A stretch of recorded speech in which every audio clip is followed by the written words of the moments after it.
श्री सच्चिदानंद सद्गुरु साईनाथ महाराज की जय। सद्गुरु श्री साईनाथुनि शरद बाबू जी की जय।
श्री सच्चिदानंद सद्गुरु साईनाथ महाराज की जय। सद्गुरु श्री साईनाथ शरद बाबू जी की जय। శ్రీ సాయినాథాయ నమః. శ్రీ సాయి సచ్చరిత్రము 2వ అధ్యాయం. నిన్నటి తరువాయి హేమాడు పంతని బిరుదునకు మూల కారణము. సాయిబాబా నన్నెందుకు హేమాడు పంతని పిలిచినని ఆలోచింపసాగితిని. ఇది హేమాద్రి పంతను నామమునకు రూపాంతరము. దేవగిరికి చెందిన యాదవ వంశరాజులకు హేమాద్రి పంతు ప్రధానమాచ్యుడు. అతడు గొప్ప పండితుడు, మంచి స్వభావము గలవాడు. చతుర్వర్గ చింతామణి, రాజప్రశస్తి అను గొప్ప గ్రంథములను రచించినవాడు. మోడీ భాషను, ఒక నూతన గణిత విధానమును కనిపెట్టినవాడు. ఇక నేనా వానికి వ్యతిరేక బుద్ధి గలవాడను, మేధాశక్తి అంతగా లేనివాడను. మరి సాయిబాబా నాకెందుకు ఈ బిరుదు నొసంగిరో తెలియకుండెను. ఆలోచన చేయగా ఇది నా అహంకారమును చంపుటొక అమ్ము అని నేనెప్పుడునూ అణకువ నమ్రతలు కలిగి ఉండవలనని బాబా కోరిక అయి ఉండవచ్చునని గ్రహించిదని. అంతకుముందు వాడాలో జరిగిన చర్చలో నేను చూపిన తెలివితేటలకు బాబా ఈ రీతిగా అభినందించి ఉండవచ్చునని అనుకుంటుని. భవిష్యత్ చరిత్రను బట్టి చూడగా బాబా పలుకులకు అంటే దాబోల్కర్ను హేమాడు పంతనుట గొప్ప ప్రాముఖ్యము కలదనియు, భవిష్యత్తు తెలిసియే బాబా అట్లననియు భావించవచ్చును. ఎలయనగా శ్రీ హేమాడు పంత్ శ్రీ సాయిబాబా సంస్థానమును చక్కని చాకచక్యంతో నడిపెను. సంస్థానం యొక్క లెక్కలను బాగుగా నుంచెను. అదేగాక భక్తి, జ్ఞానము, నిర్వ్యామోహము, ఆత్మశరణాగతి, ఆత్మ సాక్షాత్కారము మొదలగు విషయములతో శ్రీ సాయి సచ్చరిత్రను గొప్ప గ్రంథమును రచించెను. గురువు యొక్క ఆవశ్యకత. ఈ విషయంపై బాబా ఏమైనా హేమాడు పంత్ వ్రాసి ఉండలేదు. కానీ కాకాసాహెబ్ దీక్షిత్ ఈ విషయం గురించి తాను వ్రాసుకుని దానిని ప్రచురించారు.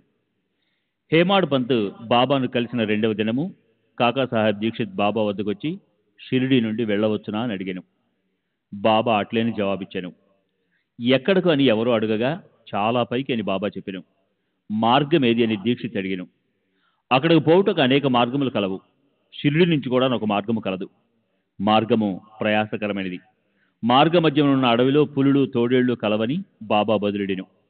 మార్గదర్శకుని వెంట తీసుకుని పోయినచోనని కాకాసాహెబ్ అడుగగా అట్లయినచో కష్టమే లేదని బాబా జవాబిచ్చాను. మార్గదర్శకుడు చిన్నగా గమ్యస్థానము చేర్చును. మార్గ మధ్యమున ఉన్న తోడేళ్లు, పులులు, గోతుల నుండి తప్పించును. మార్గదర్శకుడే లేనిచో అడవి మృగములచే చంపబడవచ్చును, లేదా దారి తప్పి గుంటలలో పడిపోవచ్చునను. మసీదులో అప్పుడు అచ్చటనే ఉన్న దాబోల్కర్ తన ప్రశ్నకు అదే తగిన సమాధానమని గుర్తించాను. వేదాంత విషయంలో మానవుడు స్వేచ్ఛాపరుడా కాడా అను వివాదం వలన ప్రయోజనం లేదని గ్రహించాడు. పరమార్థం నిజముగా గురుబోధ వలనే చిక్కుననియు, రామకృష్ణులు తమ గురువులైన వశిష్ఠ సాందీపులకు లొంగి అణుకువతో నుండి ఆత్మ సాక్షాత్కారము పొందిరనియు, దానికి దృఢమైన నమ్మకము, ఓపిక అంటే నిష్ఠా సబూరి అను 2 గుణములు ఆవశ్యకమని గ్రహించారు. 2వ అధ్యాయం సంపూర్ణము. సద్గురు శ్రీ సాయినాథార్పణమస్తు. శుభం భవతు. శ్రీ సాయి సచ్చరిత్రము 3వ అధ్యాయము. సాయిబాబా అనుమతి, వాగ్దానము, భక్తులకు వేర్వేరు పనులు నియమించుట, బాబా కథల దీపస్తంభములు, సాయిబాబా మాతృప్రేమ, రోహిల్లా కథ, బాబా యొక్క అమృతతుల్యముగు పలుకులు. సాయిబాబా యొక్క అనుమతి, వాగ్దానము. వెనుకటి అధ్యాయంలో వర్ణించిన ప్రకారము శ్రీ సాయి సచ్చరిత్ర వ్రాయుటకు బాబా పూర్తి అనుమతిని అసంగుచు ఇట్లు నుడివిడి. సచ్చరిత్ర వ్రాయు విషయంలో నా పూర్తి సమ్మతి కలదు. నీ పనిని నీవు నిర్వర్తించుము. భయపడకము, మనస్సు నిలకడగా నుంచుము. నా మాటలందు విశ్వాసముంచుము. నా లీలలు వ్రాసినచో అవిద్య అంతరించిపోవును. శ్రద్ధాభక్తులతో వారిని వినిన వారికి ప్రపంచమందు వ్యామోహము క్షీణించును. బలమైన ప్రేమ భక్తి కెరటములు లేచును. ఎవరైతే నా లీలలో మునిగెదరో వారికి జ్ఞానరత్నములు లభించును. ఇది విని రచయిత మిక్కిలి సంతోషించెను. వెంటనే నిర్భయుడయ్యను. కార్యము జయప్రదముగా సాగునను ధైర్యము కలిగెను. అటుపైని మాధవరావు దేశపాండే అంటే శ్యామ వైపు తిరిగి బాబా ఇట్లనెను. ప్రేమతో నా నామమును ఉచ్చరించిన వారి కోరికలన్నీ నెరవేర్చేదను. వారి భక్తిని హెచ్చించేదను. వారిని అన్ని దిశలందు కాపాడేదను. ఎవరైతే మనఃపూర్వకముగా నాపై పూర్తిగా ఆధారపడి ఉన్నారో వారి కథలు వినప్పుడు అమిత ఆనందమును పొందెదరు. నా లీలలను గానము చేయు వారికి అంతులేని ఆనందమును, శాశ్వతమైన తృప్తిని ఇచ్చేదనని నమ్మము. ఎవరైతే నన్ను శరణ వేడెదరో, భక్తి విశ్వాసములతో నన్ను పూజించెదరో, నన్నే స్మరించెదరో, నా రూపమును తమ మనస్సును నిలుపుకొనెదరో వారిని దుఃఖ బంధనముల నుండి తప్పించును. ప్రాపంచిక విషయములన్నింటినీ మరచి నా నామమునే జపించుచు, నా పూజనే సల్పుచు, నా లీలలను చరిత్రమును మననము చేయుచు ఎల్లప్పుడూ నన్ను జ్ఞప్తి అందించుకుని వారు ప్రపంచ విషయములందు ఎట్లు తగులుకొందురు? వారిని మరణము నుండి బయటకు లాగెదను. నా కథలు వినినచో సకల రోగములు నివారింపబడును. కావున భక్తి శ్రద్ధలతో నా కథలను వినుము. వానిని మనమున నిలుపుము. ఆనందమునకు తృప్తికి ఇదే మార్గము. నా భక్తుల యొక్క గర్వ అహంకారమును నిష్క్రమించును. నా లీలలు వినువారికి శాంతి కలుగును. మనఃపూర్వకమైన నమ్మకము గల వారికి శుద్ధ చైతన్యంతో తాదాత్మ్యం కలుగును. సాయి సాయి అను నామమును జ్ఞప్తించుకున్నంత మాత్రమున చెడు పలుకుట వలన వినుట వలన కలుగు పాపములు తొలగిపోవును. భక్తులకు వేర్వేరు పనులు నియమించుట. భగవంతుడు వేర్వేరు భక్తులను వేర్వేరు పనులకు నియమించును. కొందరు దేవాలయములు, మఠములు, తీర్థములలో, నది ఒడ్డున మెట్లు మొదలగు నిర్మించడం నియమితులగుదురు. భగవంతుని లీలలను పాడుటకు కొందరు నియుక్తులగుదురు. కొందరు తీర్థయాత్రలకు పోదురు. సచ్చరిత్ర రచన నాకు నియమింపబడినది. విషయ జ్ఞానము శూన్యమౌడిచే ఈ పని నా అర్హతకు మించినది. అయినచో ఇంత కఠినమైన పనిని నేనెందుకు ఆమోదించవలను? సాయిబాబా జీవిత చరిత్రను వర్ణించగల వారెవరు? సాయి యొక్క కరుణే ఇంత కఠిన కార్యమును నెరవేర్చే శక్తిని నాకు ప్రసాదించినది. నేను చేత కలము పట్టుకుననే సాయిబాబా నా అహంకారమును పరిహరించి వారి కథలను వారే వ్రాసుకుని కనుక ఈ గ్రంథమును రచించిన గౌరవము సాయిబాబాకే చెందుడు గాని నాకు కాదు. బ్రాహ్మణుడై పుట్టినప్పటికీ శృతి స్మృతి అను రెండు కళ్ళు లేకుండాచే సాయి సచ్చరిత్రను నేను వ్రాయలేకుంటుని. కానీ భగవంతుని అనుగ్రహము మోగవాణిని మాట్లాడునట్టు చేయును, కుంటివాణిని పర్వతము దాటునట్లు చేయును. తన ఇచ్చానుసారము పనులు నెరవేర్చుకున్న చాతుర్యము ఆ భగవంతునికే గలదు. హార్మోనియమునకు గాని వేణువునకు గాని ధ్వనులు ఎట్లు వచ్చుతున్నవో తెలియదు, అది వాయించువానికే తెలియను. చంద్రకాంతము ద్రవించుట, సముద్రము పొంగుట వాని వల్ల జరగవు, అవి చంద్రోదయం వల్ల జరుగును. శ్రీ సచ్చిదానంద సద్గురు సాయినాథ్ మహారాజ్ की जय. सद्गुरु श्री साईनाथ शरद बाबू जी की जय.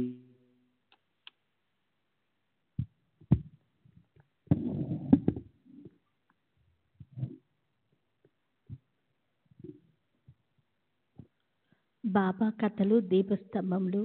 సముద్ర మధ్యమందు దీపస్తంభములుండును. పడవలపై పోవారు ఆ వెలుతుర్లు, రాళ్ళు, రప్పల వల్ల కలుగు హానులను తప్పించుకొని సురక్షితంగా ప్రయాణింతురు. ప్రపంచమైన మహాసముద్రంలో బాబా కథలను దీపములు దారి చూపును. అవి అమృతం కంటే తీయగా నుండి ప్రపంచ యాత్ర చేయు మార్గమును సులభముగాను సుగముగాను చేయును. యోగేశ్వర్ల కథలు పవిత్రములు. అవి మన చెవుల ద్వారా హృదయం నందు ప్రవేశించినప్పుడు శరీర స్పృహ అను అహంకారమును, ద్వంద్వ స్వభావములను నిష్క్రమించును. మన హృదయమందు నిల్వయుండిన సందేహములు పటాపంచలైపోవును. శరీర గర్వము మాయమైపోయి కావలసినంత జ్ఞానము నిల్వ చేయబడును. శ్రీ సాయిబాబా కీర్తి వర్ణనలు ప్రేమతో పాడినా కానీ వినినా కానీ భక్తుని పాపములు పటాపంచలగును. కాబట్టి ఇవియే మోక్షమునకు సులభ సాధనములు. కృతయుగంలో శమతమములు అనగా నిశ్చల మనసు శరీరము, త్రేతాయుగంలో యాగము, ద్వాపర యుగంలో పూజ, కలియుగంలో భగవన్నామ మహిమలను నామములు పాడుట మోక్ష మార్గములు. 4 వర్ణముల వారు ఈ చివరి సాధనమును అవలంబించవచ్చును. తక్కిన సాధనములు అనగా యోగము, యాగము, ధ్యానము, ధారణము అవలంబించడం కష్టతరము. కానీ భగవంతుని కీర్తిని మహిమను పాడుట అది సులభము. మన మనసును మాత్రం అటువైపు త్రిప్పవలెను. భగవద్కథలను వినుట వలన పాడుట వలన మనకు దేహాభిమానం తొలగిపోవును. అది భక్తులను నిర్మోహులుగా చేసి తుదకు ఆత్మ సాక్షాత్కారం పొందినట్లు చేయును. ఈ కారణం చేతనే సాయిబాబా నాకు సహాయపడి నాచే ఈ సచ్చరితామృతమును వ్రాయించెను. భక్తులు దాన్ని సులభంగా చదవగలరు, వినగలరు. చదివినప్పుడు వినినప్పుడు బాబాను ధ్యానించవచ్చును. వారి స్వరూపమును మనసునందు మననం చేసుకొనవచ్చును. ఈ ప్రకారంగా గురువునందు తదుపరి భగవంతుని యందు భక్తి కలుగును. తుదకు ప్రపంచమందు విరక్తి పొంది ఆత్మ సాక్షాత్కారం సంపాదించగలుగుదము. సచ్చరితామృతము వ్రాయుట, తయారు చేయుట బాబా యొక్క కటాక్షం చేతనే సిద్ధించినవి. నేను నిమిత్త మాత్రునిగానే ఉంటిని. సాయిబాబా యొక్క మాతృప్రేమ. ఆవు తన దూడనెట్లు ప్రేమించునో అందరికీ తెలిసిన విషయమే. దాని పొదుగెల్లప్పుడు నిండి ఉండును. దూడకు కావలసినప్పుడల్లా కుడిచినచో పాలు ధారగా కారును. అలాగననే బిడ్డకు ఎప్పుడు పాలు కావాలనో తల్లి గ్రహించి సకాలమందు పాలిచ్చును. బిడ్డకు గుడ్డలు తొడుగుట ఎందును అలంకరించుట ఎందును తల్లి తగిన శ్రద్ధ తీసుకొని సరిగా చేయును. బిడ్డకి ఈ విషయం ఏమీయో తెలియదు. కానీ తల్లి తన బిడ్డలు చక్కగా దుస్తులు ధరించి అలంకరింపబడుట చూచి అమితానందం పొందును. తల్లి ప్రేమకు సరిపోల్చదగిందేదీ లేదు. అది అసామాన్యము, నిర్వాజ్యము. సద్గురువు కూడా నీ మాతృప్రేమ వారి శిష్యులందు చూపుదురు. సాయిబాబాకు నా ఎందట్టే ప్రేమ ఎండెను. దాని క్రింద ఉదాహరణ ఒకటి. 1916 సంవత్సరంలో నేను సర్కారు ఉద్యోగం నుండి విరమించి తిని నాకు నిశ్చయించిన పింఛను కుటుంబంను గౌరవంగా సాగుటకు చాలదు. గురు పౌర్ణమి నాడు ఇతర భక్తులతో నేను కూడా షిరిడీకి పోయి తిని అన్నా చెంచనేకురు నా గురించి బాబాతో ఇట్లా నేను దయచేసి ఈ అన్నా సాహిబ్ యందు దాక్షిణ్యం చూపము. వానికి వచ్చు పింఛను సరిపోదు, వాని కుటుంబము పెరుగుచున్నది, వానికి ఇంకేదైనా ఉద్యోగం ఇప్పించము, వాని ఆదుర్తాను తీసి నిశ్చింతను కలుగు చేయము. అందుకు బాబా ఇట్లు జవాబిచ్చును, వానికి ఇంకో ఉద్యోగం దొరుకును, కానీ వాడిప్పుడు నా సేవతో తృప్తి పడవలెను. వాని భోజన పాత్రలు ఎప్పుడూ పూర్ణంగానే ఉండును, అవి ఎన్నటికీను నిండు కొనవు. వాని దృష్టినంతటినీ నా వైపు త్రిప్పవలెను. నాస్తికుల దుర్మార్గుల సావాసం విడవలెను. అందరి ఎడల అనుకువ నమ్రత ఉండవలెను. నన్ను హృదయపూర్వకంగా పూజించవలెను. వాడిట్లు చేసినచో స్వస్థానందమును పొందును. నన్ను పూజింపుడు అనిలోని దానిలోని ఈ నన్ను అనగా ఎవరు అన్న ప్రశ్నకు సమాధానం ఈ గ్రంథం యొక్క ఉపోద్ఘాతంలో సాయిబాబా ఎవరు అన్న శీర్షిక క్రింద చెప్పిన దానిలో విస్తీకరింపబడి ఉన్నది చూడును. రోహిల్లా కథ. రోహిల్లా కథ వినచో బాబా ప్రేమ ఎట్టిదో బోధపడును. పొడుగాటి వాడును, పొడుగైన చొక్కా తొడిగిన వాడును, బలవంతుడు రోహిల్లా ఒకడు బాబా కీర్తి విని ఆకర్షితుడై షిరిడీలో స్థిర నివాసం ఏర్పరచుకునేను. రాత్రింబవళ్ళు ఖురాన్లోని కల్మాన్ చదువుచూ అల్లాహు అక్బర్ అని ఆంబోతు రంకి వేయినట్లు బిగ్గరగా అరుచుచుండెను. అందువల్ల పగలంతయు పొలంలో కష్టపడి పనిచేసి ఇంటికి వచ్చిన షిరిడీ ప్రజలను రాత్రి నిద్రాభంగమును అసౌకర్యమును కలుగుచుండెను. కొన్నాళ్ల వరకు వారు దీన్ని ఓర్చుకుంది. తుదుకు ఆ బాధ నోరవలేక బాబా వద్దకేగి రోహిల్లా ఆర్పులు నాపమని బ్రతిమాలిరి. బాబా వారి ఫిర్యాదుకు వినకపోవటయే కాక వారిపై కోపించి వారి పనులు వారు చూసుకోవలసిందే కానీ రోహిల్లా జోలికి పోవద్దని మందలించిరి. రోహిల్లాకు ఒక దౌర్భాగ్య భార్య కలదనియు ఆమె గయ్యాళి అనియు ఆమె వచ్చి రోహిల్లాను తనను బాధ పెట్టుచున్నదనియు రోహిల్లా ప్రార్థనలు విని ఆమె ఏమీ చేయలేక ఊరకి ఉండదనియు బాబా చెప్పెను. నిజంగా రోహిల్లాకు భార్యే లేదు. భార్య అనగా దుర్బుద్ధి అని బాబా భావము. బాబా కన్నిటికంటే దైవ ప్రార్థనలందు మిగతా ప్రేమ. అందుచే రోహిల్లా తరపున వాదించి ఊరిలోని వారి నోపికతో ఓర్చుకొని ఆ అసౌకర్యమును సహింపవలసిందనియు నది త్వరలో తగ్గుననియు బాబా బుద్ధి చెప్పెను. శ్రీ సచిదానంద సద్గురు సాయినాథ్. కొంచెం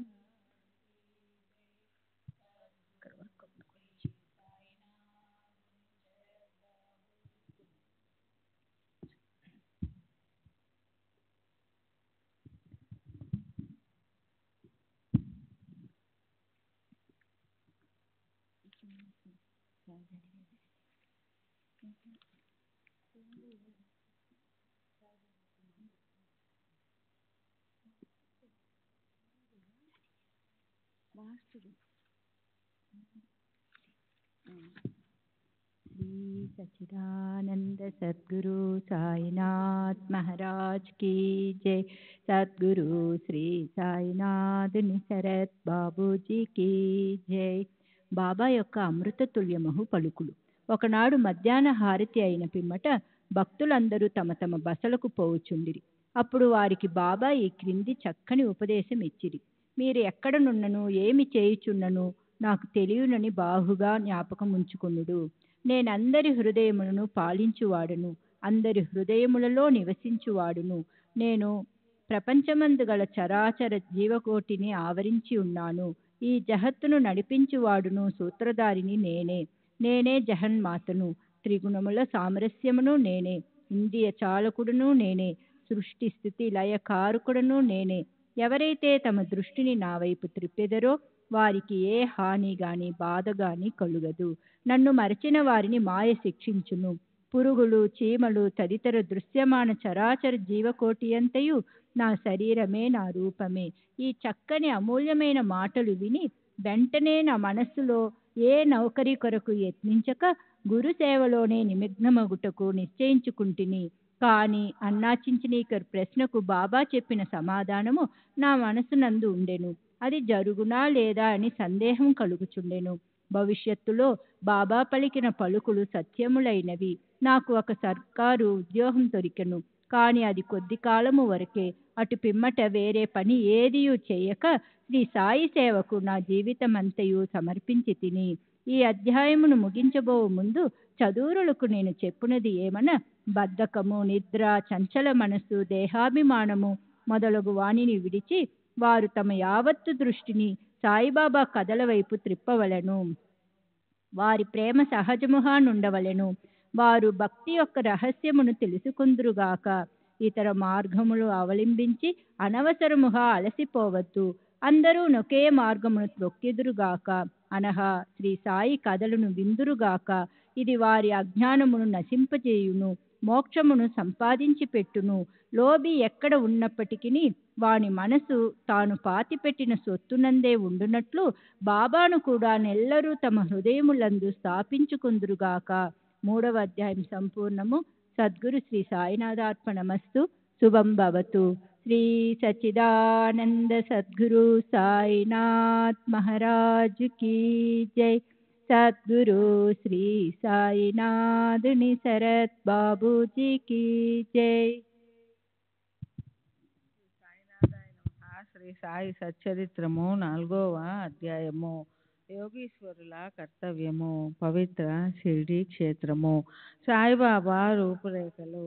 గౌలీబువ అభిప్రాయము. విఠలదేవుడు దర్శనమిచ్చుట. భగవంతరావు క్షీరసాగరుని కథ. ప్రయాగ క్షేత్రంలో దాసగను స్నానము. బాబా అయోని సంభవుడు. షిరిడి మొట్టమొదట ప్రవేశించుట. 3 వసతి గృహములు. యోగీశ్వరుల కర్తవ్యము.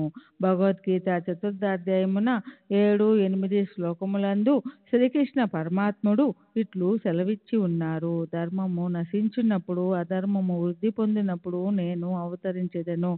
సన్మార్గులను రక్షించుటకు, దుర్మార్గులను శిక్షించుటకు, ధర్మస్థాపన కొరకు యుగ యుగాల యందు అవతరించెదను.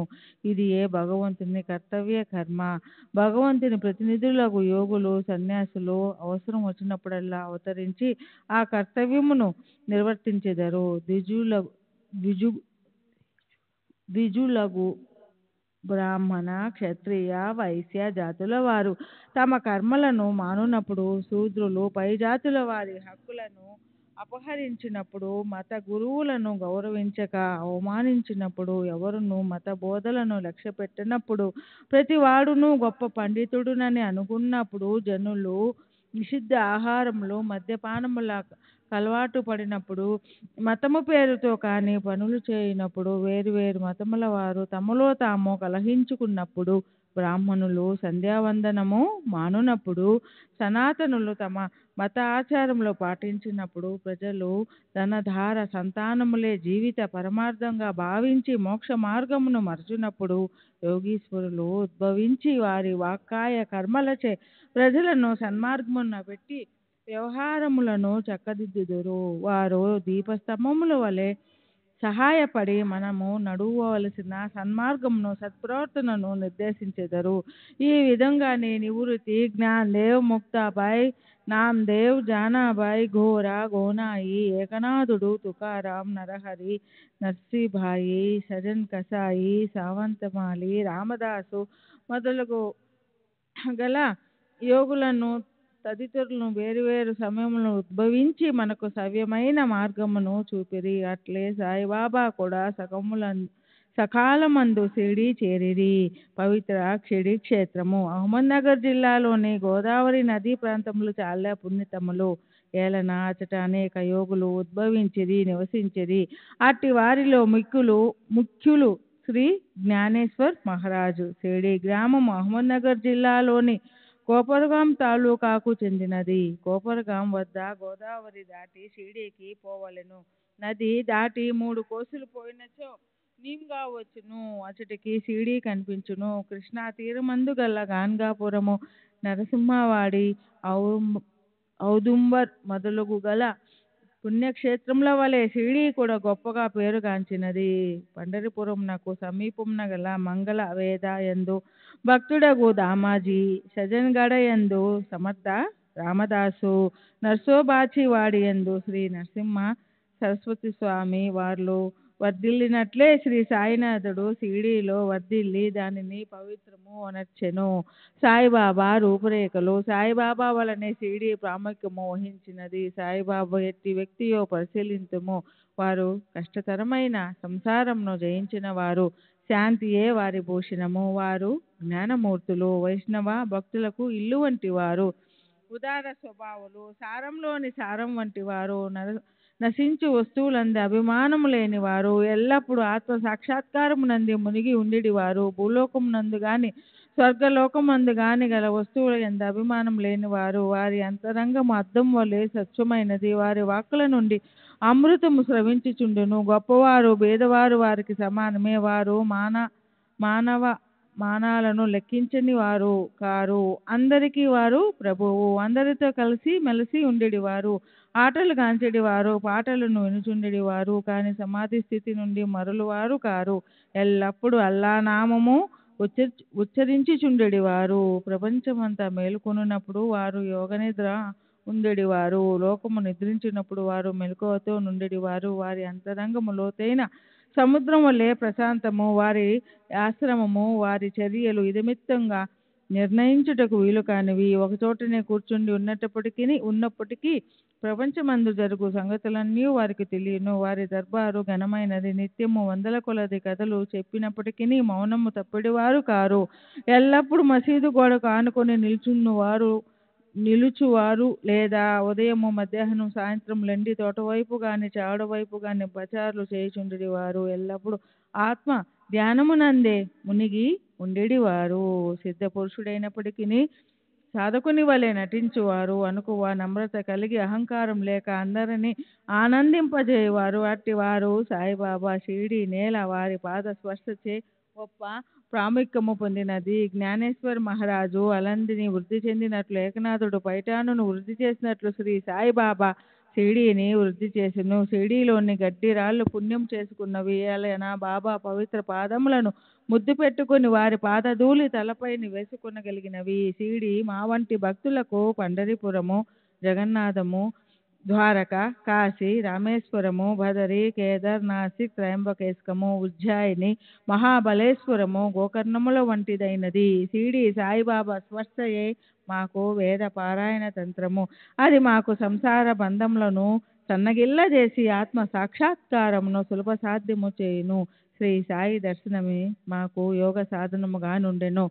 వారితో సంభాషణ మా పాపములను తొలగించుచుండెను. త్రివేణి ప్రయాగాల స్నాన ఫలము వారి పాదసేవ వలనే కలుగుచుండెడిది. వారి పాదోదకము మా కోరికలను నశింపజేయుచుండెడిది. వారి ఆజ్ఞ మాకు వేదవాకుగా నుండెడిది.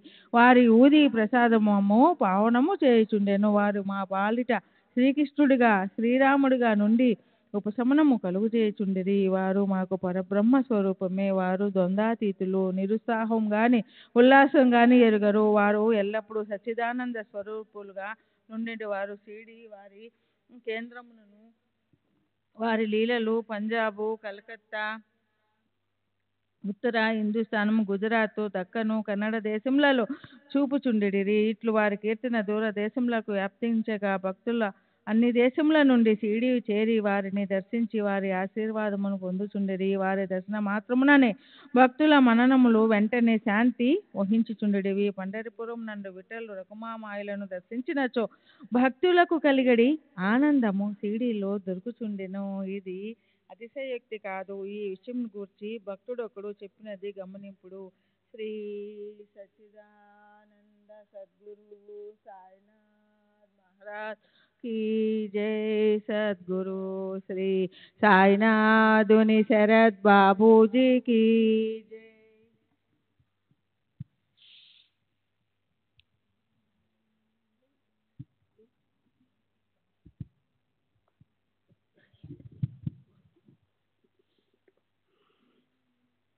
గౌలీబువ అభిప్రాయము 95 సంవత్సరముల వయసు గల గౌలీబువ అను వృద్ధ భక్తుడు ఒక పండరీ యాత్ర ప్రతి సంవత్సరము చెయ్యవాడు. 8 మాసములు పండరీపురమందు, మిగతా 4 మాసములు ఆషాఢము మొదలుగు కార్తీకము వరకు గంగానది ఒడ్డునను ఉండేవాడు. సామాను మోయుటకు ఒక గాడిదను తోడుగానొక శిష్యుని తీసుకొని పోవువాడు. ప్రతి సంవత్సరము పండరీ యాత్ర చేసుకుని షిరిడీ సాయిబాబా దర్శనమునకై వచ్చేడివాడు. అతడు బాబాను మిగులు ప్రేమించేవాడు. అతడు బాబా వైపు చూచుచు ఇట్లనిడివాడు, వీరు పండరీనాథుని అవతారమే, అనాథల కొరకు బీదల కొరకు వెలిసిన కారుణ్యమూర్తి. గౌలీబువ విఠోబా దేవుని ముసలి భక్తుడు. పండరీ యాత్ర ఎన్నిసార్లు చేసెను. వీరు సాయిబాబా పండరీనాథుని అవతారం అనే నిర్ధారణ పరిచేది. విఠల దేవుడు దర్శనమిచ్చుట. సాయిబాబాకు భగవన్నామ స్మరణ మందు సంకీర్తన ఎందును మిక్కిలి ప్రీతి.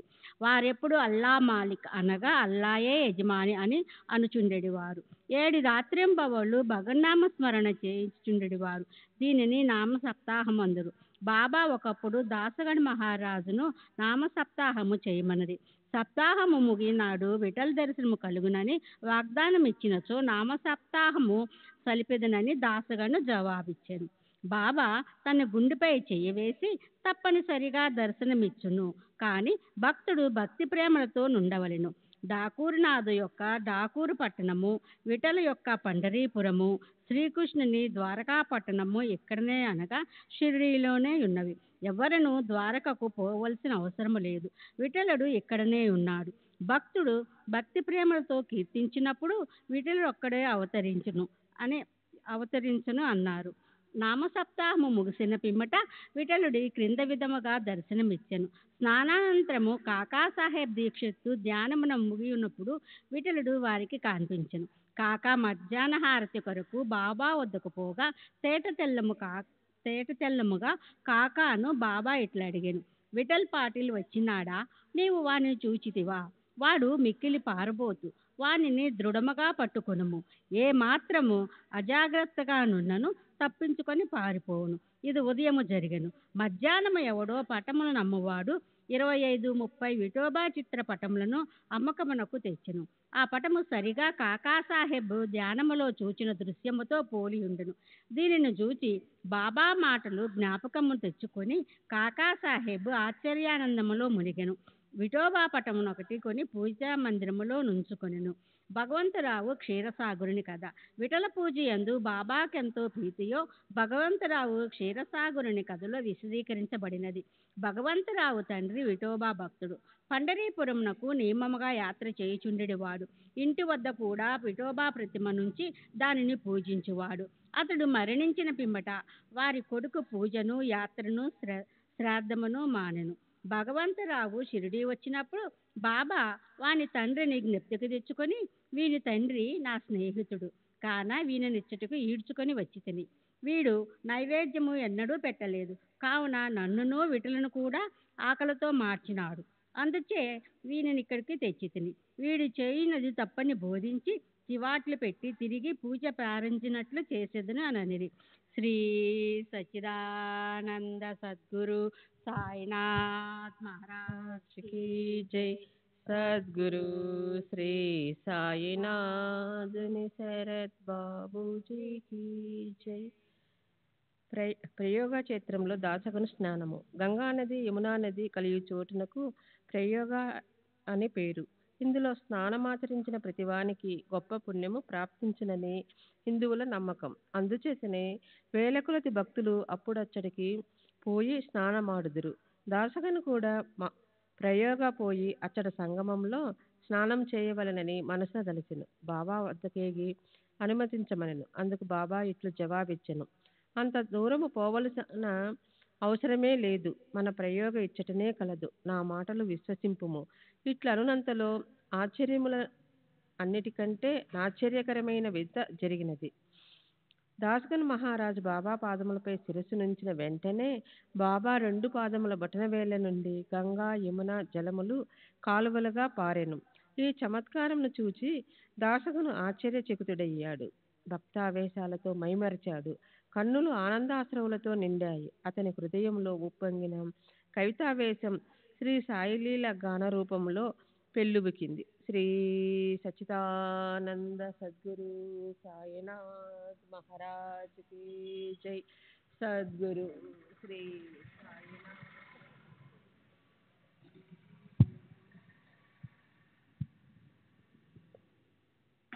బాబా అయోని సంభవుడు. షిరిడి మొట్టమొదట ప్రవేశించుట. సాయిబాబా తల్లిదండ్రుల గూర్చి గాని, జన్మము గూర్చి గాని, జన్మస్థానము గూర్చి గాని ఎవరికీ ఏమీ తెలియదు. ఎందరో పెక్కుసార్లు ఈ విషయములు కనుగొనటకు ప్రయత్నించిరి. పలుమార్లు ఈ విషయమును బాబాను ప్రశ్నించిరి గాని ఎట్టి సమాధానము గాని సమాచారము గాని పొందకుండిరి. నామదేవు, కబీరు సామాన్య మానవుల వలె జన్మించి ఉండలేదు. ముచ్చుపు చిప్పలలో చిన్న పాప వలె లభించిరి. నామదేవుడు భీమారథి నదీ తమున గోనాయికి కనిపించెను. కబీరు భాగరథి నదీ తమున తామాలకు కనిపించెను. అట్టిదే సాయి జన్మ వృత్తాంతము. భక్తుల కొరకు బాబా 16 ఏళ్ల బాలుడిగా షిరిడీలోని వేప చెట్టు క్రింద నవతరించెను. బాబా అప్పటికే బ్రహ్మజ్ఞానిగా కనిపించెను. బాబా స్వప్నావస్థ అందైనను ప్రపంచ వస్తువులను కాంక్షించడి వారు కాదు. ఆయన మాయను తన్నెను. ముక్తి బాబా పాదములను సేవించుచుండెను. నానా చౌప్దార్ తల్లి మిక్కిలి ముసలిది. ఆమె బాబానిట్లు వర్ణించినది. ఈ చక్కని చురుకైన కుర్రవాడు వేప చెట్టు క్రింద ఆసనములో నుండెను. శీతోష్ణములు లెక్కింపక అంతటి చిన్న కుర్రవాడు కఠిన తపమాపరించుట, సమాధిలో మునుగుట చూచి గ్రామస్తులు ఆశ్చర్యపడిరి. ఆ బాలుడు పగలు ఎవరితోనూ కలిసెడివాడు కాదు. రాత్రులు ఎవరెందుకు భయపడేవాడు కాదు. చూచిన వారు ఆశ్చర్య నిమగ్నులై ఈ చిన్న కుర్రవాడు ఎక్కడి నుండి వచ్చినాడని అడిగిసాగిరి. అతని రూపు, ముఖ లక్షణములు చాలా అందముగా నుండెను. చూచిన వారెల్లరూ ఒక్కసారిగా ముగ్ధులవుచుండిరి. ఆయన ఎవరి ఇంటికి పోకుండెను. ఎల్లప్పుడూ వేప చెట్టు క్రిందనే కూర్చున్నడు వాడు. పైకి చిన్ని బాలుడు వలె కనిపించినప్పటికీ చేతలను బట్టి చూడగా నిజముగా మహానుభావుడే. నిర్వామోహము రూపు దాల్చిన అతని గూర్చి ఎవరికి ఏమీ తెలియకుండెను. ఒకనాడు ఖండోబా దేవు ఆవేశించగా ఈ బాలుడు ఎవరై ఉండవునని ప్రశ్నించిరి. వాని తల్లిదండ్రులు ఎవరని, ఎచ్చటి నుండి వచ్చినాడని అడిగిరి. ఆ ఖండోబా గణము ఒక స్థలము చూపి గడ్డపారును తీసుకుని వచ్చి అచట త్రవ్వమనెను.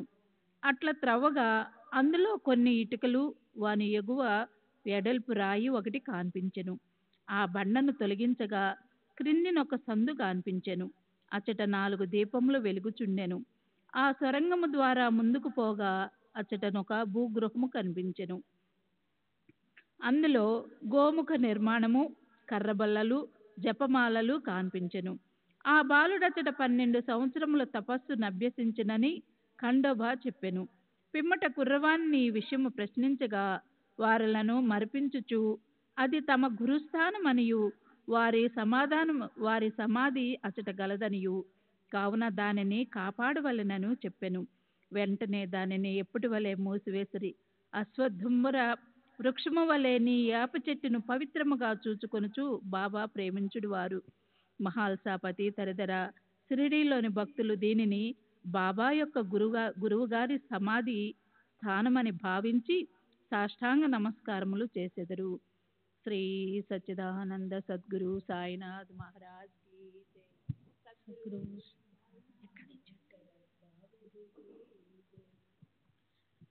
3 వసతి గృహములు. వేప చెట్టును దాని చుట్టూ ఉన్న స్థలమును హరవినాయక్ సాటే అనువాడు కొన్ని సాటేవాడాను ఒక పెద్ద వసతి గృహమును కట్టించెను. అప్పట్లో షిరిడీ పోయిన భక్త మండలికి ఒకటే నివాస స్థలము. వేప చెట్టు చుట్టూ ఎత్తుగా అరుగు కట్టిరి. మెట్లు నిర్మించిరి. మెట్లు దిగువనొక గూడు వంటిది కలదు. భక్తులు మండపముపై నుత్తరాభిముఖముగా కూర్చునెదరు. ఎవరెచ్చటి గురు శుక్రవారములు ధూపము వేయుదురో వారు బాబా కృప వల్ల సంతోషంతో నుండెదరు. ఈ వాడ చాలా పురాతనమైనది కావున మరమ్మత్తునకు సిద్ధముగా నుండెను. తగిన మార్పులు, మరమ్మత్తులు సంస్థానం వారు చేసిరి. కొన్ని సంవత్సరముల పిమ్మట దీక్షిత్ వాడ అను పేరు ఇంకొక వసతి గృహము కట్టబడినది. న్యాయవాది అయిన కాకాసాహెబ్ దీక్షిత్ ఇంగ్లాండ్కు పోయెను. అచ్చుట రైలు ప్రమాదమున కాలు కుంటిపడెను. అది ఎంత ప్రయత్నించినను బాగు కాలేదు. తన స్నేహితుడగు నానాసాహెబ్ చందోర్కర్ షిరిడి సాయిబాబాను దర్శించమని సలహా ఇచ్చాను. 1909వ సంవత్సరమున కాకా షిరిడీకి పోయెను. బాబా దర్శనం మాత్రమున అమితానంద భరితుడై షిరిడీలో నివసించుటకు నిశ్చయించుకొనెను. కాలు కుంటితనము కన్నా తన మనసులోని కుంటితనమును తీసివేయమని బాబాను ప్రార్థించెను. తన కొరకును ఇతర భక్తులను పనికి వచ్చినట్లు ఒక వాడాను నిర్మించెను. 10/12/1910 ఈ వాడ కట్టుటకు పునాది వేసిరి. ఆనాడే 2 ముఖ్యమైన సంఘటనలు జరిగెను. ఒకటి, దాదాసాహెబ్ కపట్టేకు తన ఇంటికి పోవుటకు బాబా సన్మతి దొరికెను. 2, చావడిలో హారతి ప్రారంభమయ్యెను. దీక్షిత్ వాడ పూర్తి కాగానే 1911వ సంవత్సరంలో శ్రీరామనవమి సమయం నందు శాస్త్రోక్తముగా గృహప్రవేశము జరిపిరి. తరువాత కోటీశ్వరుడగు నాగపూర్ నివాసి అగు బూటి మరి ఒక పెద్ద రాతి మేడాను నిర్మించెను. అతడు చాలా ద్రవ్యము తీసుకొని దీని కొరకు వెచ్చించిన ద్రవ్యమంతయు నిజమునకు సార్థకమయ్యెను. ఏలన బాబా గారి భౌతిక శరీరం మందులో సమాధి చేయబడినది. దీన్నే సమాధి మందిరం అందురు. ఈ స్థలంలో మొట్టమొదట పూల తోట ఉండెను. ఆ తోటలో బాబాయే తోటమాలిగా మొక్కలకు నీళ్లు పోయిట మొదలుగున్నవి చేసేడివారు. ఇల్లు, 3 వాడాలు, వసతి గృహములు కట్టబడెను. అంతకు ముందిచ్చట ఒక వసతి గృహము కూడా లేకుండెను. అన్నిటికంటే సాటేవాడ మొదటి రోజుల్లో అందరికీ చాలా ఉపకరించుచుండెను. 4వ అధ్యాయం సంపూర్ణం. సద్గురు సాయినాథార్పణమస్తు. శుభం భవతు. శ్రీ సచ్చిదానంద సద్గురు సాయినాథ్ మహారాజ్ की जय. सद्गुरु श्री साईनाथ शरण बापूजी की जय. శ్రీ సాయినాథాయ నమః. శ్రీ సాయి సచ్చరిత్రం 5వ అధ్యాయము.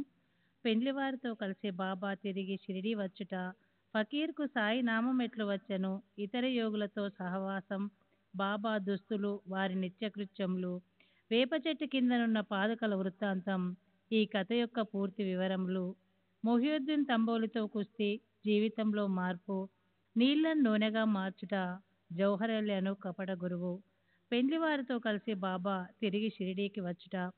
ఔరంగాబాద్ జిల్లా ధూప్ అను గ్రామం కలదు. అచట ధనికుడవు మహమ్మదీయుడు ఒకడుండెను. అతని పేరు చాంద్ పాటిల్. ఔరంగాబాద్ పోచుండగా అతని గుర్రం తప్పిపోయెను. 2 మాసములు వెతికినను దాని అంతు దొరకకుండెను.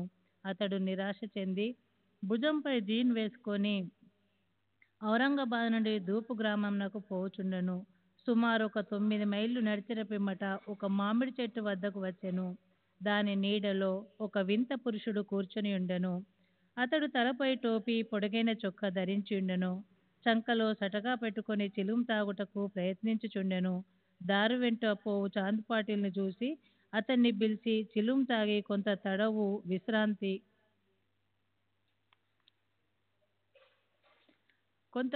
విశ్రాంతి కొనమనెను. జీన్ గురించి ప్రశ్నించెను. అది తాను పోగొట్టుకున్న గుర్రందని చాంద్ పాటిల్ బదులు చెప్పెను. ఆ దగ్గరనున్న కాలు పక్కన వెతుకుమని ఫకీర్ చెప్పెను. అతడచటు పోయి గడ్డి మేయుచున్న గుర్రంను చూసి మిక్కిలి ఆశ్చర్యపడెను. ఈ ఫకీరు సాధారణ మనుజుడు కాడనియు గొప్ప ఔలియా అయి ఉండవచ్చునని అనుకొనెను. గుర్రమును తీసుకొని ఫకీర్ వద్దకు వచ్చెను. చిలుం తయారుగా నుండెను. కాని చిలుము వెలిగించుటకు నిప్పు, గుడ్డను తడుపుటకు నీరు కావలసి ఉండెను. ఫకీర్ సటకాను భూమిలోనికి గుచ్చగా నిప్పు వచ్చెను. మరలా అక్కడే సటకాతో నేలపై మోదగా నీరు వచ్చెను.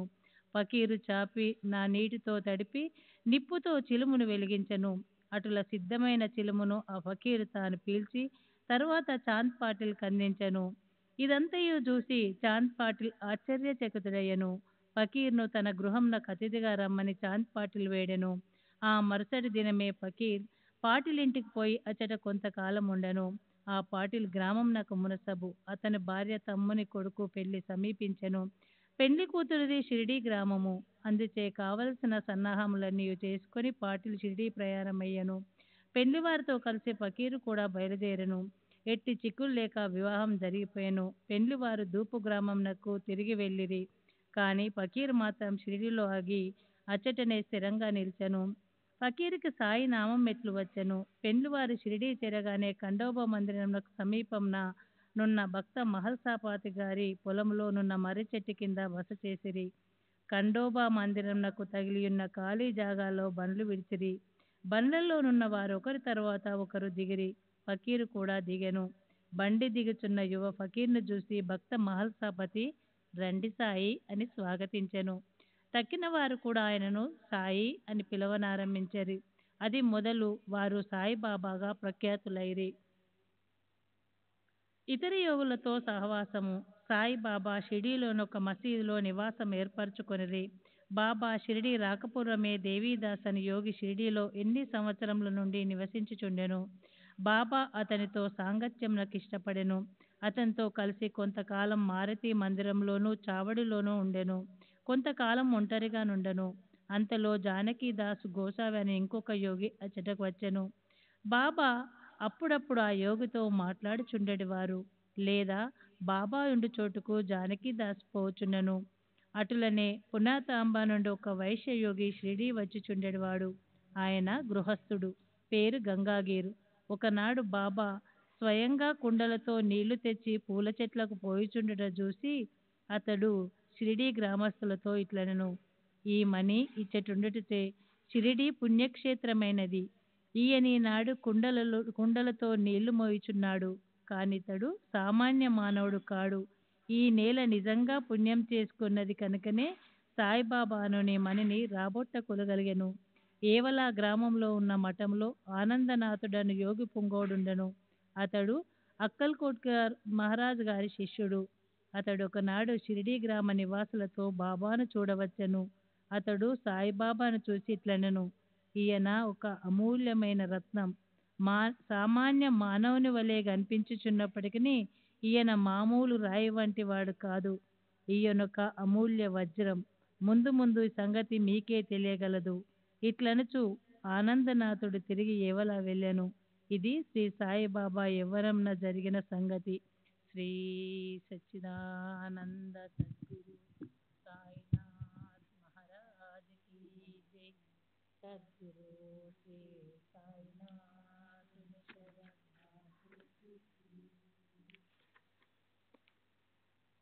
బాబా దుస్తులు, వారి నిత్యకృత్యములు. యవ్వనమునందు బాబా తమ తల వెంట్రుకలు కత్తిరించుకొనక జుట్టు పెంచుచుండెను. పహిల్వాను వలె దుస్తులు వేసుకొనడి వారు. షిరిడీకి 3 మైళ్ళ దూరంలోనున్న రహతాకు పోయినప్పుడు బంతి, గన్నేరు, నిత్యమల్లె మొక్కలు తీసుకొని వచ్చి నేలను చదును చేసి వాటిని నాటి నీళ్లు పోయిచుండిరి. అనుదినము వామంచాత్య అను కుమ్మరి బాబాకు కాల్చని 2 పచ్చి కుండలను ఇచ్చుచుండెడివాడు. బాబా స్వయముగా బావి నుండి నీళ్లు చేది ఆ నీటిని ఆ పచ్చి కుండలతో తోడి భుజముపై మోసుకొని తెచ్చి మొక్కలకు పోసెడివారు. సాయంకాలము ఆ కుండలను వేప చెట్టు మొదట బోర్లించుచుండిరి. కాల్చని వగుటచే అవి వెంటనే విరిగి ముక్కలు అగుచుండెడివి. ఇట్లు 3 సంవత్సరములు గడిచెను. సాయిబాబా కృషి వలన అచ్చటనొక పూలతోట లేచెను. ఆ స్థలములోనే ఇప్పుడు బాబా సమాధి ఉన్నది. దానినే సమాధి మందిరం అందురు. దానిని దర్శించుట కొరకే అనేక మంది భక్తులు విశేషముగా పోవుచున్నారు. వేప చెట్టు కిందనున్న పాదుకుల వృత్తాంతము. అక్కల్కోట్కర్ మహారాజు గారి భక్తుడు బాయి కృష్ణజీ ఆలీబాగ్కర్. ఇతడు అక్కల్కోట్కర్ మహారాజు గారి చిత్రపటమును పూజించడివాడు. అతడొకప్పుడు షోలాపూర్ జిల్లాలోని అక్కల్కోట గ్రామంనకు పోయి మహారాజు గారి పాదుకులు దర్శించి పూజించవలనని అనుకొనెను. అతడచ్చటికి పోకమునిపే స్వప్నములో ఆ మహారాజు దర్శనమిచ్చి ఇట్లు చెప్పెను. ప్రస్తుతము షిరిడీ నా నివాస స్థలము. అచ్చటికి పోయి నీ పూజ యొనరింపుము. అందుచే అక్కల్కోట పోవలనను తన నిర్ణయమును మార్చుకొని బాయికృష్ణజీ షిరిడీ చేరి బాబాను పూజించి అచ్చటనే 6 మాసములు ఆనందంతో గడిపెను. దీని జ్ఞాపకార్థము పాదుకులు చేయించి శ్రావణ మాసములో ఒక శుభదినమున వేప చెట్టు క్రింద ప్రతిష్ఠ చేయించెను. ఇది శక సంవత్సరం 1834 శ్రావణ మాసంలో అనగా క్రీస్తు శకం 1912లో జరిగెను. దాదాకేల్కర్ ఉపాసనీ బాబా అనువారు పూజను శాస్త్రోక్తముగా జరిపిరి. దీక్షిత్ అను బ్రాహ్మణుడు పాదుకుల నిత్య పూజకు నియమింపబడెను. దీనిని పర్యవేక్షించు బాధ్యత భక్త సగుణమేరు నాయకుకు అప్పగించబడినది. ఈ కథ యొక్క పూర్తి వివరములు. ఠాణే వాస్తవ్యుడైన శ్రీ బీవీ దేవు బాబాకు గొప్ప భక్తుడు. వీరు మామల్తదారుగా పదవీ విరమణ చేసిరి. వేప చెట్టు క్రింద ప్రతిష్ఠింపబడిన పాదుకలకు సంబంధించిన వివరములన్నీ సగుణవేరు నాయక్ మరియు గోవింద కమలాకర దీక్షితుల నుండి సేకరించి పాదుకల పూర్తి వృత్తాంతము శ్రీ సాయిలీలా మాసపత్రిక 2వ సంపుటము మొదటి సంచిక 25వ పేజీలో ఈ రీతిగా ప్రచురించినారు. 1912వ సంవత్సరంలో బొంబాయి నుండి డాక్టర్ రామారావు కొటారే అను అతడు షిరిడీ వచ్చెను. వానితో బాటుగా అతని కాంపౌండర్ను మరియు అతని మిత్రుడైన బాయి కృష్ణజీ ఆలీబాగ్కర్ అనునతడును వెంట వచ్చిరి. షిరిడీలో వారు సగుణమేర్ నాయక్కు జీకే దీక్షిత్కు సన్నిహితులైరి.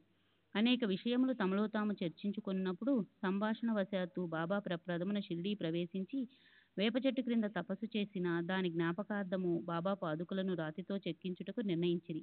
ఈ సంగతి డాక్టర్ రామారావు కొటారేకు తెలిపినచో ఆయన చక్కని పాదుకలు చెక్కించెదరని బాయి కృష్ణజీ మిత్రుడైన కాంపౌండర్ సలహానిచ్చెను.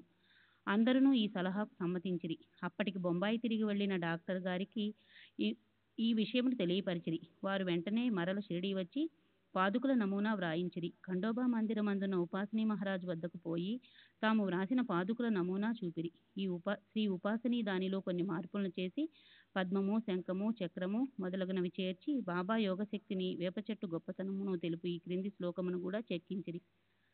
సదానింబ వృక్షస్య మూలాదివాసాత్ సుధాశ్రావిణం తిక్తమప్యప్రియంతం తరుం కల్ప వృక్షాదికం సాధయంతం నమామీశ్వరం సద్గురుం సాయినాథం.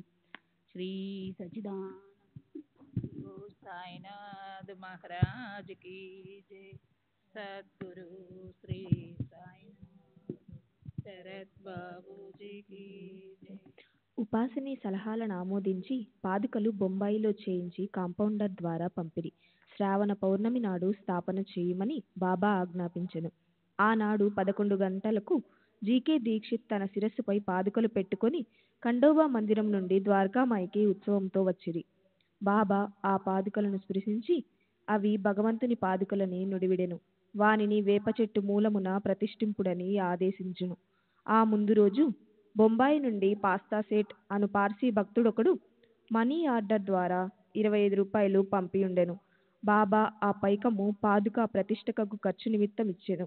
మొత్తము 100 రూపాయలు ఖర్చైనవి. అందులో 75 రూపాయలు చందాల ద్వారా వసూలు చేసిరి. మొదటి 5 సంవత్సరములు జీకే దీక్షిత్ ఈ పాదుకలకు పూజ చేసెను. తర్వాత లక్ష్మణ్ కచేశ్వర్ జాక్డే అను బ్రాహ్మణుడు పూజ చేయుచుండెను. మొదటి 5 సంవత్సరములు నెలకు 2 రూపాయల చొప్పున డాక్టర్ కొటారే దీపపు ఖర్చు నిమిత్తము పంపుచుండెను. పాదుకల చుట్టూ కంచె కూడా పంపెను.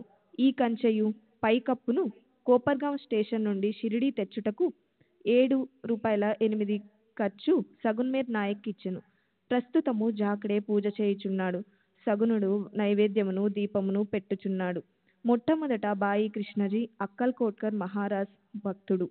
1912వ సంవత్సరంలో వేప చెట్టు క్రింద పాదుకలు స్థాపించినప్పుడు అక్కల్ కోటకు పోవుచు మార్గ మధ్యమున షిరిడీ యందు దిగెను.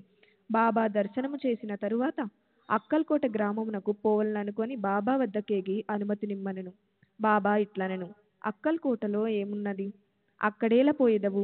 అక్కడుండే మహారాజ్ ప్రస్తుతం ఇక్కడే ఉన్నారు. వారే నేను. ఇది విని బాయి కృష్ణజీ అక్కల్కోట వెళ్ళుట మానుకొనెను. పాదుకల స్థాపన తరువాత అనేక పర్యాయములు షిరిడీ యాత్ర చేసెను. హేమాడ్ పంతునికి వివరములు తెలిసియున్నచో సచ్చరిత్రలో వ్రాయట మానియుండరు. మొహయుద్దీన్ తంబోలితో కుస్తీ, జీవితంలో మార్పు.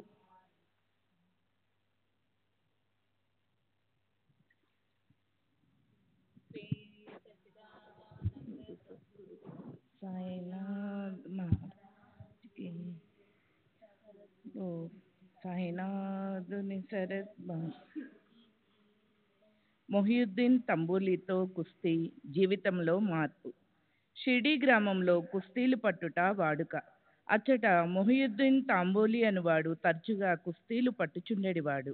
వానికి బాబాకు ఒక విషయంలో భేదాభిప్రాయము వచ్చి కుస్తీ పట్టిరి. అందులో బాబా ఓడిపోయెను. అప్పటి నుండి బాబాకు విరక్తి కలిగి తన దుస్తులను నివసించు రీతిని మార్చుకొనెను. లంగోటి బిగించుకొని ఫకీరులు ధరించు పొడవాటి చొక్కా అనగా కఫ్నీని తొడిగికొని నెత్తిపైని గుడ్డ కట్టుకునేవారు. ఒక గోనె ముక్కపై కూర్చునేడివారు. చింకిగుడ్డలతో సంతృష్టి చెందెడివారు. రాజ్యభోగం కంటే దారిద్ర్యమే మేలని నుడివెడివారు. పేదవారికి భగవంతుడు స్నేహితుడనేవారు. గంగాగీరుకు కూడా కుస్తీల యందు ప్రేమ. ఒకనాడు కుస్తీ పట్టుచుండగా అతనికి వైరాగ్యము కలిగెను. అదే సమయంలో దేహమును దమించి దేవుని సహవాసము చేయుమని ఒక అశరీరవాణి అతనికి వినిపించెను. అప్పటి నుండి గంగాగీరు సంసారము విడిచెను. ఆత్మ సాక్షాత్కారం కొరకు పాటుపడెను. పునతాంబే దగ్గర నది ఒడ్డున ఒక మఠమును స్థాపించి తన శిష్యులతో నివసించుచుండెను. సాయిబాబా జనులతో కలిసిమెలిసి తిరిగేడివారు కారు. ఎవరితోనూ తమంతట తాము మాట్లాడేడివారు కారు. ఎవరైనా ఏదైనా అడిగినా ఆ అడిగిన దానికి మాత్రము జవాబిచ్చువారు. దినములో ఎక్కువ భాగము వేప చెట్టు నీడయందు, అప్పుడప్పుడు ఊరవతలనున్న కాలువయొడ్డున గల తుమ్మ చెట్టు నీడన కూర్చునిడివారు. సాయంకాలం ఊరకనే కొంత దూరము నడిచెడివారు. ఒక్కొక్కసారి నీమ్గాం పోవుచుండెడివారు. నీమ్గాంలో బాబాసాహెబ్ త్రయంబక్జీ డేంగలే అను అతని ఇంటికి తరచుగా పోవువారు. బాబాసాహెబ్ డేంగలే యందు సాయిబాబాకు మిక్కిలి ప్రేమ. అతని తమ్మురి పేరు నానాసాహెబ్. అతడు 2 వివాహములు చేసుకున్నను సంతానము కలగలేదు. బాబాసాహెబ్ డేంగలే తన సోదరుని సాయిబాబా వద్దకు పంపెను. బాబా అనుగ్రహముచే నానాసాహెబ్కు పుత్ర సంతానము కలిగెను. అప్పటి నుండి బాబాను దర్శించుటకు ప్రజలు తండోపతండములుగా రాసాగిరి. వారి కీర్తి అంతటను వెల్లడి ఆయెను. అహ్మద్ నగర్ వరకు వ్యాపించెను. అక్కడి నుండి నానాసాహెబ్ చాందోర్కర్, కేశవ చిదంబర్ మొదలుగా గల అనేక మంది షిర్డీకి వచ్చుట ప్రారంభించిరి. దినమంతయు బాబాను భక్తులు చుట్టియుండెడివారు. రాత్రులందు బాబా పాడుపడిన పాత మసీదునందు శయనించుచుండెను. పొగ పీల్చుకొను చిలిం గొట్టము, కొంత పొగాకు, ఒక రేకు డబ్బా, కఫ్ని, తలగుడ్డ, ఎల్లప్పుడూ దగ్గరుంచుకొను సటక మాత్రమే అప్పటిలో ఆయనకున్న సామానులు. తలపైన ఒక గుడ్డను చుట్టి దాని అంచులను జడవలే మెలిబెట్టి ముడివేసి ఎడమ చెవి వైపు నుంచి వెనుకకు వ్రేలాడునట్లు వేసుకొనువారు.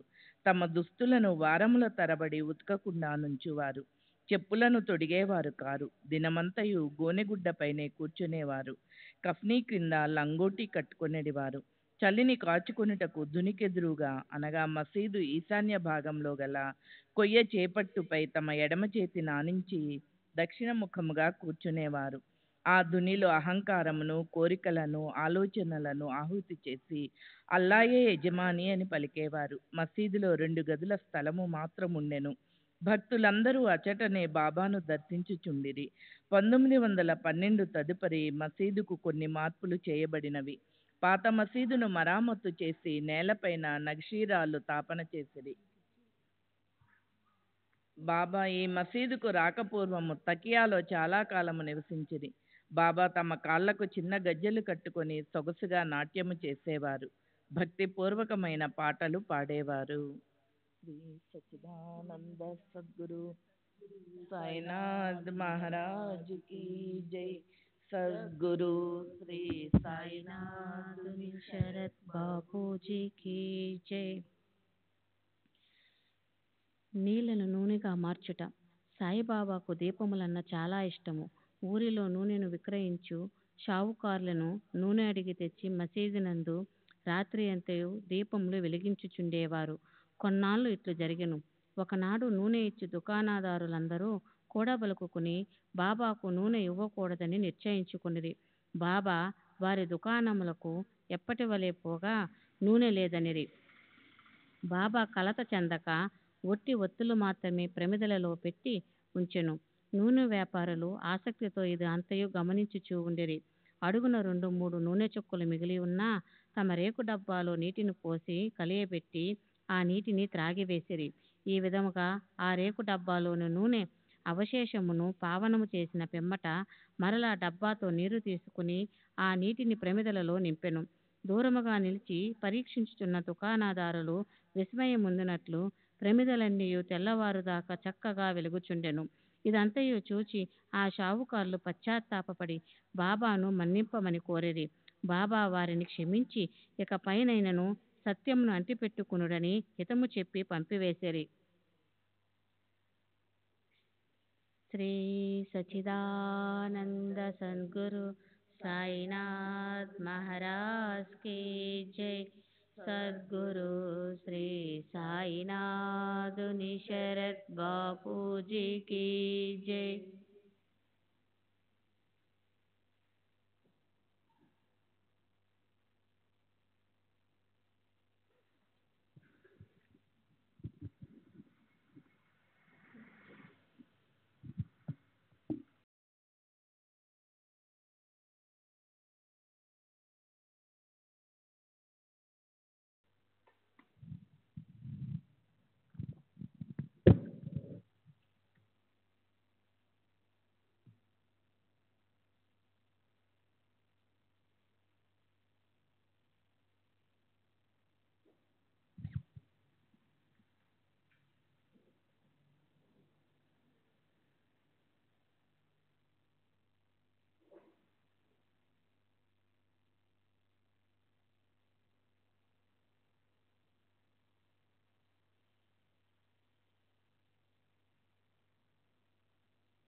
श्री सच्चिदानंद सद्गुरु साईनाथ महाराज की जय. सद्गुरु श्री साईनाथ शरद बाबूजी की जय. साई रहम नजर करना, बच्चों का पालन करना. साई रहम नजर करना, बच्चों का पालन करना. जाना तुमने जगत पसार, सब ही झूठ जमाना. जाना तुमने जगत पसार, सब ही झूठ जमाना. साई रहम नजर करना, बच्चों का पालन करना. साई रहम नजर करना, बच्चों का पालन करना. मैं अंधा हूँ बंदा आपका, मुझसे पथ दिखलाना. मैं अंधा हूँ बंदा आपका, मुझसे पथ दिखलाना. साई रहम नजर करना, बच्चों का पालन करना. साई रहम नजर करना, बच्चों का पालन करना. दास गण कहे अब क्या बोलूं, थक गई मेरी रसना. दास गण कहे अब क्या बोलूं, थक गई मेरी रसना.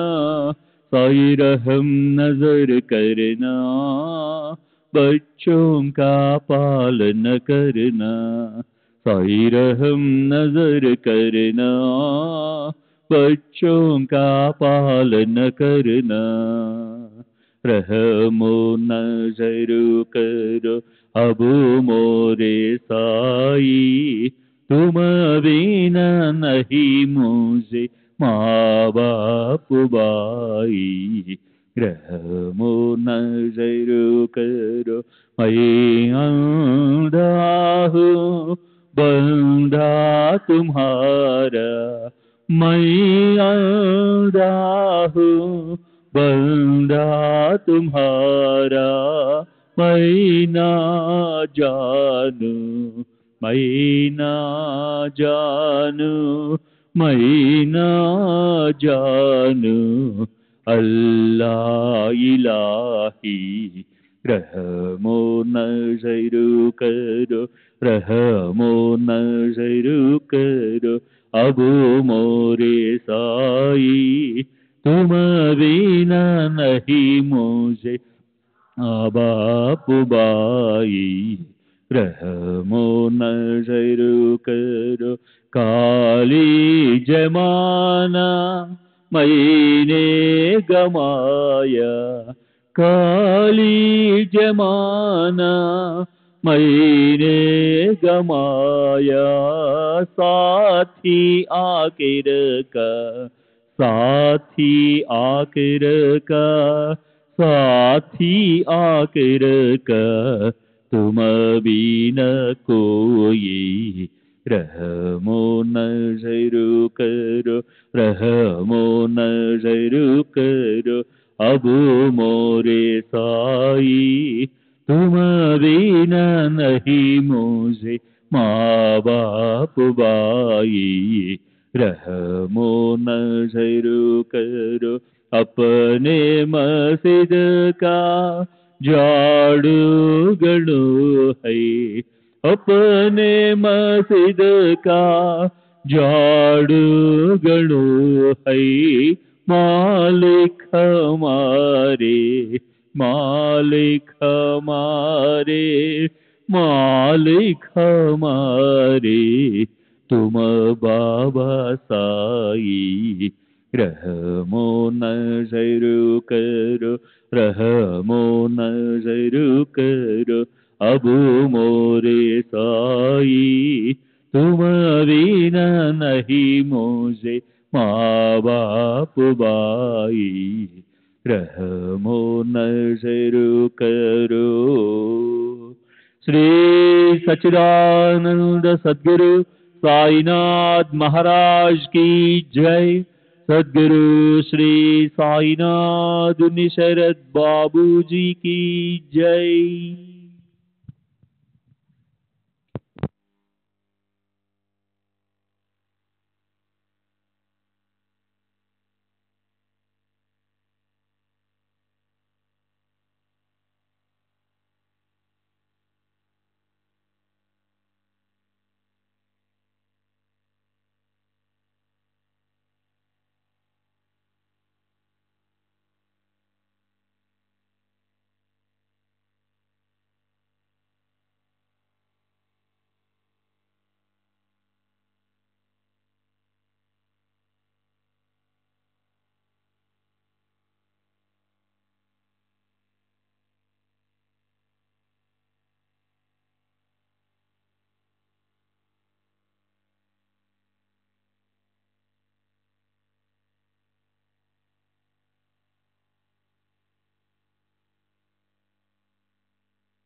श्री सच्चिदानंद सद्गुरु साईनाथ महाराज की जय।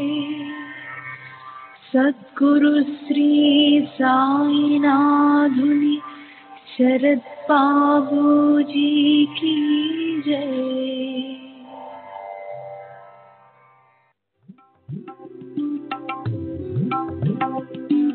साई बाबा, साई बाबा, साई बाबा।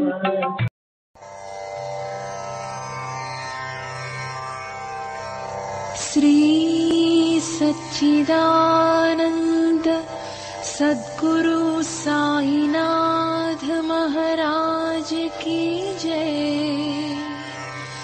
सद्गुरु श्री साईनाथुनि शरद बाबू जी की जय।